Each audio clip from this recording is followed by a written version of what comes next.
This GOP senator has called for white nationalists to be in the military, and it just goes to show how much Nazis have power in the United States when you have various senators and stuff either defending them, calling for them to be armed or have some kind of protections to be in the military.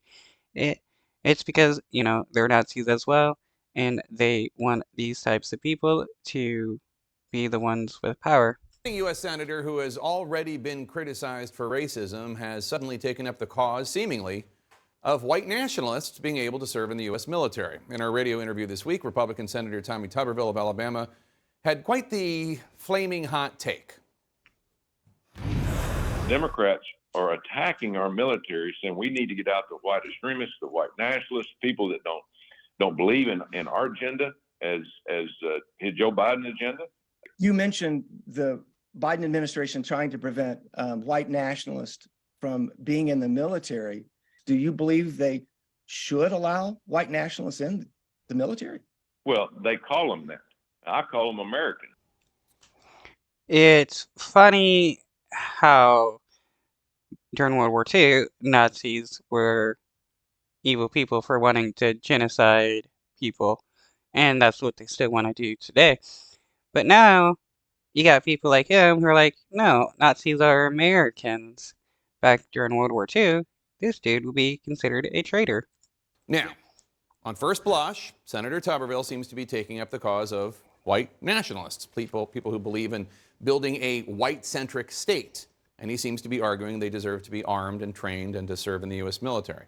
Tuberville's office has since attempted something of a cleanup effort, releasing a statement to Alabama.com saying, quote, Senator Tuberville's quote that is cited shows that he was being skeptical of the notion that there are white nationalists in the military, not that he believes they should be in the military.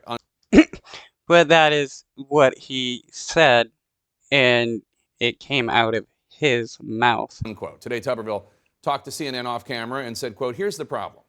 Democrats portray all MAGA Republicans as white nationalists. That's not true. We got a lot of great people in the military that are MAGAs. That's what I was talking about, unquote. All right, let's break this down. 3 points. First, no one in the military is worried about MAGA Republicans serving in the U.S. military. That would be ludicrous for any number of reasons, especially given the fact that so many service members are conservative. Point 2. Obviously, most service members do not fit the definition. But there is a white supremacist problem in the U.S. military, according to the U.S. military, in study after study. And there's a long list of actual incidents and domestic terrorists who fall into this category. Yeah, there's a lot of white nationalist militia groups that advocate for people to join the military so that they can get combat training and stuff, and then teach that to other people after they get out. Point 3. Senator Tuberville's attempt to distance himself from seeming to be standing up for the rights of white supremacists might be easier to believe if last fall Senator Tuberville had not made one of the most blatantly racist statements we've heard from a U.S. senator in perhaps decades. He falsely suggested that Democrats like crime, and he smeared black people as criminals. Take a listen. Some people say, well, they're soft on crime. No, they're not soft on crime. They're pro-crime. They want crime. They want crime because they want to take over what you got. They want to control what you have. They want reparation because they think the people that do the crime are owed that. Bullshit. They are not owed that. Wow. Yeah, so all black people are criminals, even though we have a majority of, like, white people doing mass shootings and stuff like that. It's pretty hilarious, though, that they also claim, or this guy is claiming, that Democrats want criminals protected when they're trying to protect Donald Trump. When, Kyle Rittenhouse committed his crimes, they wanted him protected. It's hilarious because all he's doing is projecting, and that's what a lot of right-wingers do, especially when it comes to crime, actually.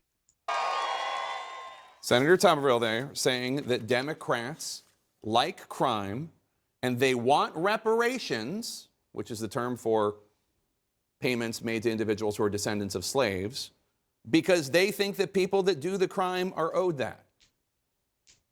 That's just racism. Tuberville not only defending the right of racists to serve in uniform, he's actively keeping, right now, high-ranking military officials and officers out of uniform. Senator Tuberville is currently protesting new Pentagon policies implemented in the military that provide leave for troops or their families who need to travel to get an abortion because they are in a state where it is not permitted. There are currently 196 military nominations pending in the Senate. Generals, admirals, 64 3- and 4-star positions that will need to be filled soon, including the Chief of the Staff of the Army, the Director of the National Security Agency, Commander of U.S. Cyber Command. Defense Secretary Lloyd Austin this week, calling it a major national security risk, blasted Tuberville in a letter writing, quote, "Without these leaders in place, the U.S. military will incur an unnecessary and unprecedented degree of risk at a moment when our adversaries may seek to test our resolve," unquote. This also, of course, has a trickle-down effect on other military officer nominations, which in turn impacts regular military service members and their families who are moving to new installations for new assignments. The guy doing this, the guy holding up all these generals and admirals and colonels from being promoted and from the military from being ready for whatever threats the U.S. faces, Senator Tuberville, to sum up, he says black people are criminals. He says white nationalists are Americans. And I guess for Senator Tuberville, the year is 1843. Mm, well, that's how pretty much all Republicans think. Uh, White, if you're a Nazi, you're good old proud American. If you're a black person, you're automatically a criminal unless you're advocating for white supremacy. Let's talk about this with former Republican Congressman Adam Kinzinger, who served in the U.S. Air Force, currently serves as a lieutenant colonel in the Air National Guard. A lot to talk about here. Let's start with his comments on white nationalists in the military and this idea that the Biden administration wants to purge. I'm not sure whether he is actually defending the idea of white nationalists serving in the military or he is lying about the fact that there's some effort to get Republicans out of the military. Well, I think he's lying about both. First off, there are some things I disagree with that are happening in the military. And as a pilot, I spend quite a bit of my time doing computer-based training on things that have nothing to do with my job. You can criticize that and you can make that an issue. Yeah. But the idea that there aren't white nationalists is wrong. There's some. It's not a lot, but there's some. And then, the idea that they're Americans is crazy. You would just say, oh, they're Americans, they're fine. And the idea that there's this push to push out Republicans is not true either. Look, the U.S. military is one of the last institutions to enjoy bipartisan support. Even the FBI now is a partisan thing. Every person that tries to make the military a partisan issue, Ted Cruz, tweeting about how great the Russians are, despite the fact that they're getting crushed on the battlefield now. That kind of stuff, it's politicizing the military, and that can't happen. And white nationalists, by the way, Jake, should be excluded from serving in the U.S. military. I got asked when I joined the military if I was a communist or if I was a member of a group that sought the overthrow of the U.S. government. And if I'd have said yes, I wouldn't have been able to serve. We can expand that to include white nationalism. Yep, we can, it's funny that we haven't, but if you look at, history of the United States, have actually always been in support of Nazism and what Nazis do and, right-wing extremism. And this is, why they haven't excluded Nazis from the military, but they have excluded communism. It's why there was like the McCarthy era crackdown on communism and left-wingers because of the right-wing extremism and the pretty much the right-wing extremism of the United States is the same as, Nazism. And for me, this comment about well, I call them Americans, that coming after what he said about Democrats like crime, and that's why they want to give reparations to the people who do the crime. I can't recall a more blatantly racist statement by a member of the U.S. Senate literally in decades. Yeah, and the problem is, Jake, we're kind of like numb to the outrage now. There's so much outrage that is just constantly being thrown at us that it gets buried, or we're like, oh, that's not a huge deal. That's a huge deal. I mean, it's outright blatant racism, what he said. I'm glad, I guess, he's trying to change what he meant by that. I don't think it's inaccurate, the changes, but at least he's, recognizing that that's bad for him. But here's what happens.